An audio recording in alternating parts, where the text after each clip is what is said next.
Hey everyone, and welcome to another episode of This Week in Crypto Philanthropy, where we highlight the top giving news, stories, and the power of crypto for good. I'm your host, Nick Mikhalevsky, Senior Sales Manager here at The Giving Block. Flying solo today, my illustrious co-host Pietro has a conflict, so he's out doing some other great things, but have a really awesome episode lined up for today. As I mentioned in the promo earlier this week, it's all about the community response and donors. So we have a really great episode teed up for today.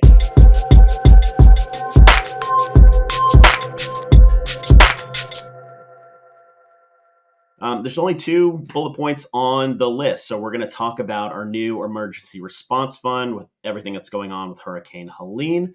And then we have a special guest, one of my colleagues from the Giving Block, Zoe Noir, who runs our Web3 partnerships. So as always, a quick reminder, we still have the $500 in Bitcoin when you get started with the Giving Block. Again, get your crypto fundraising journey a little kickstart with us. So scan the code and check out all the details there. And with that, moving into our first bullet point here on the new emergency response fund that we've just got launched and off the ground. You can see on the next slide here, just to kind of give everybody a little bit of a reminder of what these emergency response funds are doing. It's folded into our impact index funds. So again, everything that's donated to these funds are split equally across all the nonprofits that are on the ground doing work for the Hurricane Helene relief effort. You can see some of those organizations that are on the screen. We'll put a link in the show notes so that you can go right to that page. And a couple bullet points there. If you are a current Giving Block client and you are doing some work there on the ground and you'd like to be included into the list of orgs that you see on the screen, we have that email address there on the screen. Reach out to our team. We'll just do a quick check just to make sure everything looks right, and we can include you into the fund. We've already had some organizations that have started popping into this list, so do expect it to grow. And if you are a nonprofit out there that perhaps isn't currently accepting donations with us, but would like to come on board, we'll also put a link in the show notes to fill out a form to get started there. So as you see on the screen, credit cards, stocks, crypto, donor advised funds, everything is already teed up and ready to go. And what's really great is the crypto community rallies pretty heavily in times like these, in crises. With that, my next guest is one of my colleagues, Zoe Noir, head of our Web3 partnerships. Zoe, thanks so much for joining. Thank you so much for having me. I'm really excited to talk about one of my favorite subjects near and dear to my heart, which is the amazing philanthropy from crypto and NFT and Web3 communities. Yeah. And Zoe, for the folks that are, sort of less familiar, maybe for folks that haven't had some interactions with you, why don't you give everybody just a quick update on like what is it you do on the partnership side and as you run sort of the Web3 partnership effort, what does kind of like your day-to-day sort of entail? Yeah, totally. I mean, I've been in crypto for actually a decade now, and I will not tell that whole story. We're going to skip right to my day to day here at the Giving Block. But the reason I bring that up is because a lot of what has excited me so much about Web3 is the speed with things move, the speed with which things move, the kind of rapid arrival of ideas, followed by execution, followed by result. And at the Giving Block, our core goal is, of course, to help nonprofits accept crypto donations. So we have a wonderful team who's very experienced working with our nonprofits and, understanding their language and their needs and helping guide them into this chaotic but very high potential space that is Web3. But where I come in is I am on the other end. I am crypto native. I did not have a nonprofit background before working with the Giving Block. And from that crypto native background, I've made a lot of connections, made a lot of friends, made a lot of really close relationships within the Web3 space. And a lot of those people are, like everyone, they have causes and issues that are important to them. And my job is to just help them, figure out ways that they can make a difference in spaces that matter to them. Some people think that, you know, as the Web3 partnerships person, my main job is to go out and convince people to donate to our nonprofits or convince people to be philanthropic. I don't actually think that's really how I would describe my job. That's really not what's going on. What I would really say it is it's just us at the Giving Block, through me providing people in Web3, in crypto, a way to support our nonprofits, a way to fundraise, a way to spread awareness about the things that they're passionate about. So my day to day is just working with everybody from an individual donor to a small NFT project run by two people to a company, as big as Rip or Gemini, and help them, work with nonprofits at the Giving Block that are making such an amazing impact in so many different ways. Yeah, and so you're playing a little bit of a matchmaker in a lot of these conversations, and it's really interesting what you said that there's less so sort of convincing people on the merits of why they should donate. It's more just, hey, what are the causes that you care about, and it's sort of providing a link to an easy way to support these philanthropic causes that are near and dear to their heart. Is that kind of accurate?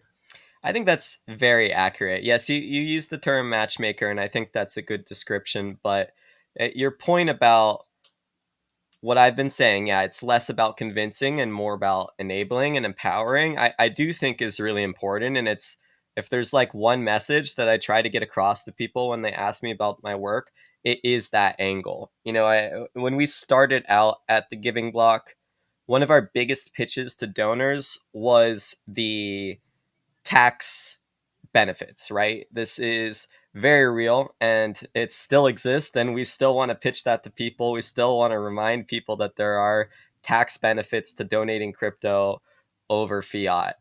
But I've found that that's not actually necessarily been, the carrot that maybe we thought it needed to be to bring donors in.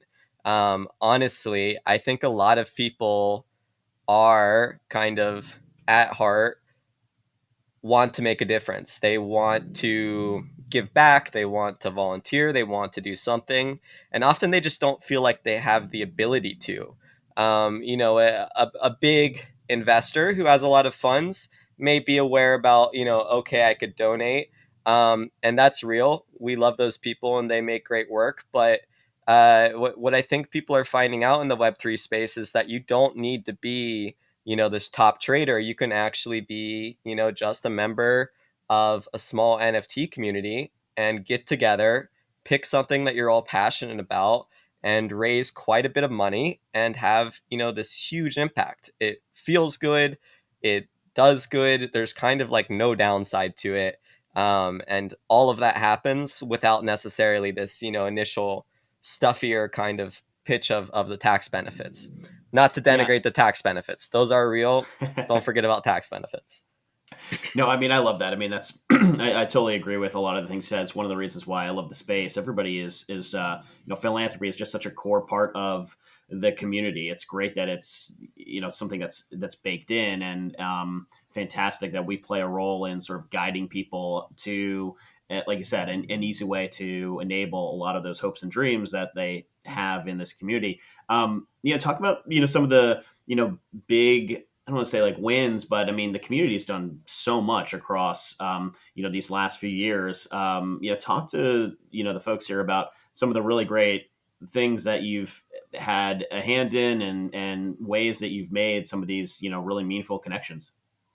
Yeah, I mean, of course, it would take all day to list things out, which is awesome. But I think there's some fun ones to highlight.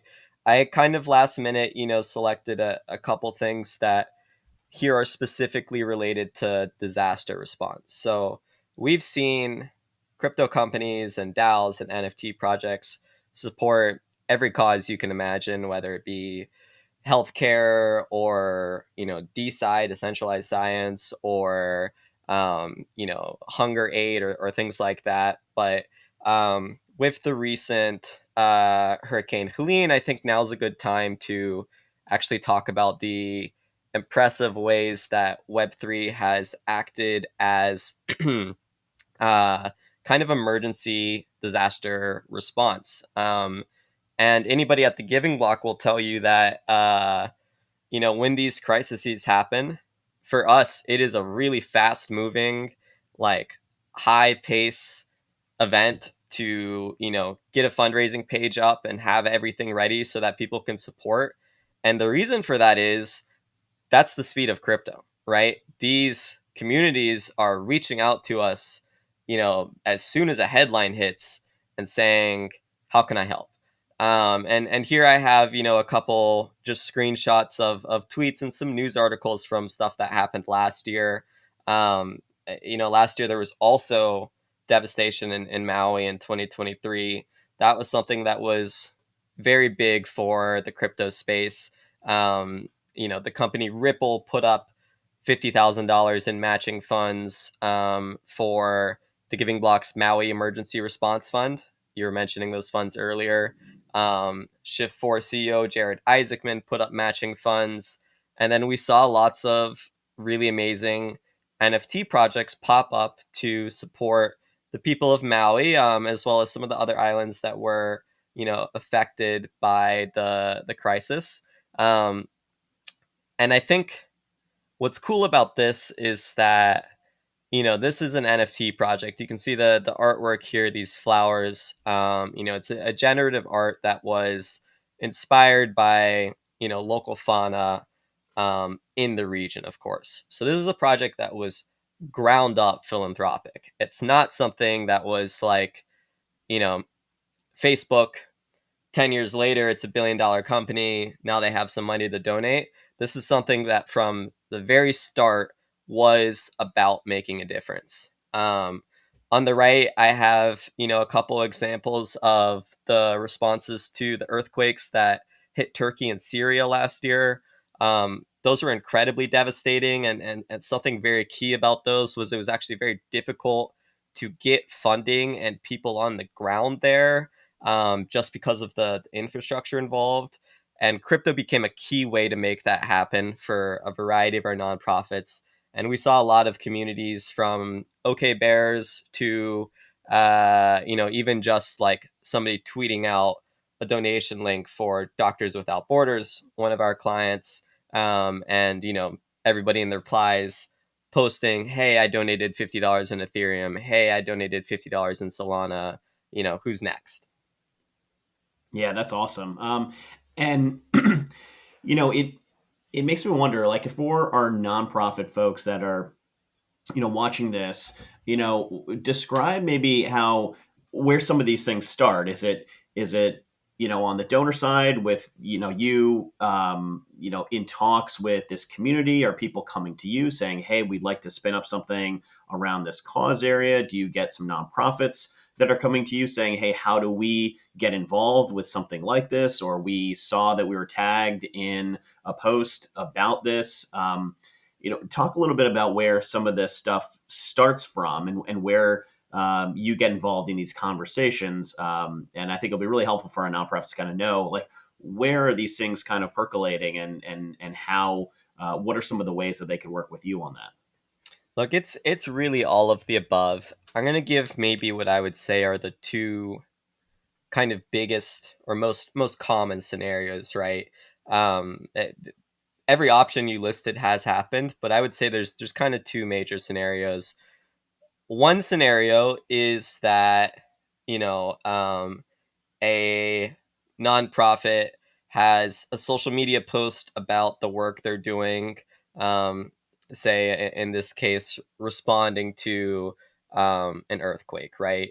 And that post gets maybe quote tweeted or quote reposted by somebody in crypto and says, like, look at this. What can we do? How can we make a difference?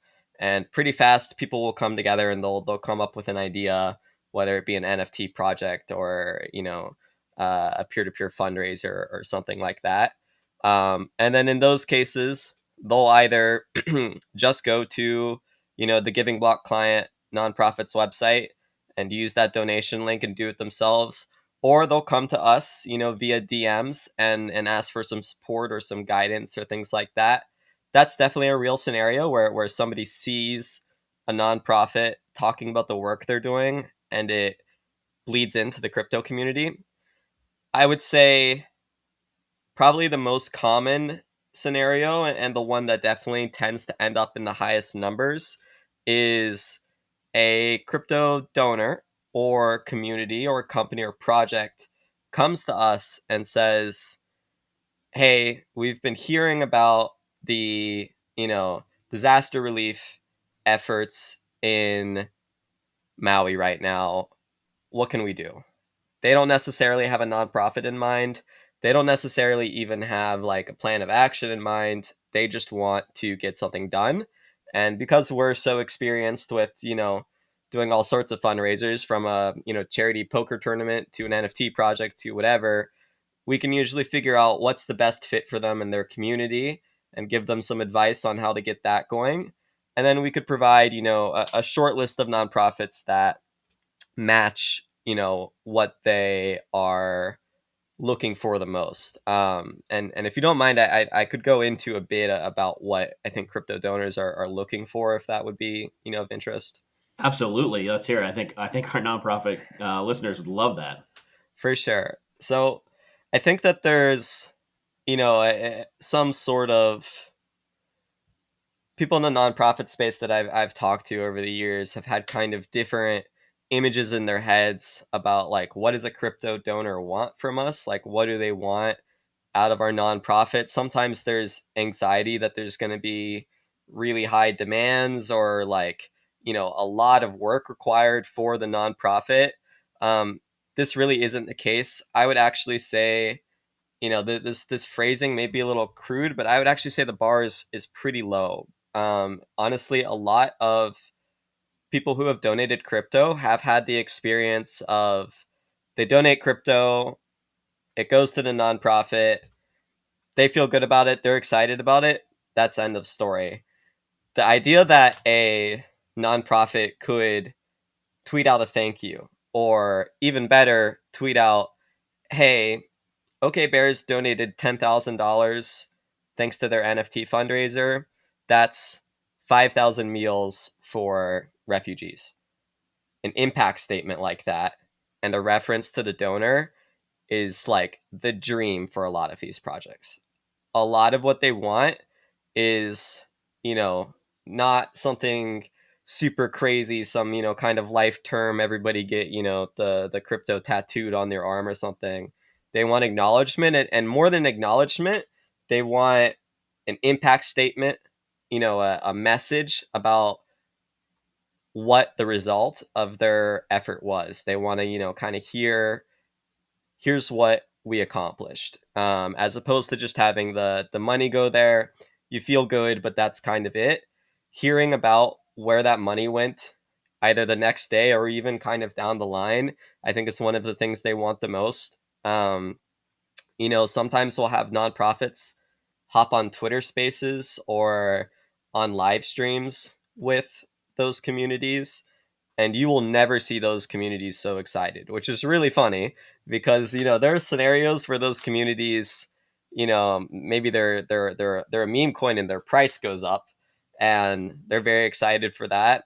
I promise you, the calls where a nonprofit comes on and talks about how 500 children with terminal illnesses had a Christmas dinner for them, gets those people feeling good like nothing else. And I think that makes sense. I think that's kind of part of, being human, right? Yeah, that's great. I mean, I agree. I mean, you see it, come on the social media, like the engagement and the activity is just so cool to see, and it's really encouraging to know that this is such like a pure expression from these communities. It's not like, hey, we're trying to, shill our bags here, and we have some other motivation. It's, Mhm. these communities are really looking to, for genuine support and assistance and ways that they can make a difference. And it's fantastic, that, you've been able to play kind of that role. How are you seeing things going this year in general? I mean, we're kind of in sort of the start of this like crypto bull run, and over the next, like, 12 months, could be a really interesting time. But what's kind of the for lack of a better term, the vibe, right, in the crypto community these days? Yeah, that's a good question. I mean, I've been through kind of I quite literally like, every cycle at this point. I was doing Bitcoin stuff when it was like below $1,000 and things like that. So I've been here for a minute, and each cycle has some similarities. The last cycle, I think the big new thing that felt different and that caught me by surprise, and I think caught everybody by surprise, was NFTs. It definitely caught the Giving Block by surprise when we were just suddenly seeing all this donation volume coming in from NFTs.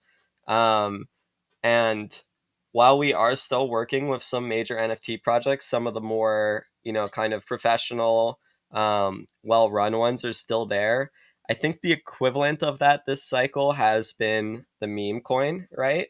So, the original meme coin, I would say probably the first one was Doge, um, or Doge. I'm not sure if there's one that's predating that. That somebody will fact check me on, but I'm gonna say that was kind of the first one. And we've seen like a big spike of those recently, um, thanks to a few changes in the way crypto works. The rise of some of those alternative cryptos like Solana, and the increasing adoption of Ethereum has allowed some of those meme coins to be built using that technology. To keep it simple, using those existing technology, we're seeing some of these new meme coins pop up, and a lot of those communities have felt very similar to the way NFTs felt the last bull market, where they're very excited. They're, you know, feel very kind of pure of heart sometimes, and they're really ready to give. Some of the coolest donations that have come over the past like 3 months, I think, have all been from meme coin communities. Some six-figure donations from these meme coin communities to everyone from Save the Children to a local animal shelter or things like that. Yeah, and I guess maybe to to kind of round out for the nonprofit side that is listening to this and thinking like, okay, I mean, I could sort of see the value or the opportunity, great. I have to imagine that, especially one of the aspects of just your experience in the space has to be a little bit of like the community too, so that if someone is approached by a happy bear or whatever it is, right, it might seem when those emails come in like it could be like, wait, what is this? I don't even know what to do here. It's I have to imagine it's nice to have someone like yourself that can provide some context, engage with the community. You're so deep into the space, really kind of scope out what it is they're really looking for. And who knows, maybe a simple message like that can turn into something really big. And it's nothing necessarily that I think the nonprofit has to put completely on their shoulders. So I'd have to imagine that you're a pretty great resource in that sense as well. That's exactly correct. Nick, we're currently in the midst of the conference mainnet. This is a crypto conference for our listeners, and thus I'm attending a lot of events, trying to meet some of these crypto donors and people, and tell them about how they can work with nonprofits. So late night out networking for me. This morning, first thing 9 a.m. The very first task, I'm not making this up, the very first task for me this morning was I was forwarded an email from a nonprofit about a meme coin that had reached out to them and said, "Hey, we want to support you." And the nonprofit was like, "Zoe, what's the deal with these guys? What do we say? What do we do here?" 9 a.m. First thing I was doing this morning was handling that, doing some research on that community, getting involved, setting up a call so that we're all three parties are on the three call, or all three parties are on the same call, and we can figure things out, make sure everything is clear to everyone involved, and we can get, you know, those funds from that community to doing good work as soon as possible with, as few bumps in the road. So that's what we're here for. One of the biggest things we offer at the Giving Block is not just the technology to accept crypto donations, it's that resources, it's that support, it's that industry knowledge that is going to keep you safe, and then also just keep you successful, have you know what to say, know how to respond, and be ready for when these communities choose you to support. Yeah, that's really kind of to round things out. That's kind of the theme, right? That we've been talking about going into year end is just be ready. So, if you're on the nonprofit fundraising side, we're here. Zoe's, doing all kinds of things. So the Giving Block team is, ready to support everybody. Crypto moves really fast, and with everything going on with Hurricane Helene and the year end appeals that are going to be starting to ramp up soon. Things are moving really fast, as you can see. Took a quick look at like the donation stats over the past 7 days. Looks like another close to $600,000 in crypto that's been donated across the network. So, it's a really active community. But something else for nonprofit fundraisers to remember is that we've got a lot of a great experience here in house. So if you again are on the platform, Zoe is a fantastic resource. If you're crypto curious and you want to sort of step in and take the first step, maybe get off the sidelines for the first time going into year end, we have a lot of great assets ready for you. So with that, on behalf of Zoe, thanks so much for joining, and for the rest of the Giving Block team, we're ready and waiting, and there's a ton of crypto communities that are getting ready for some more impact this giving season. So a lot of great future episodes lined up. We'll try to bring some more nonprofits on the podcast, maybe even get some stories from the donor side as well that kind of dovetail to what Zoe talked about today. So. On behalf of myself and Zoe and the rest of the Giving Block team, thanks for listening, and see you next week.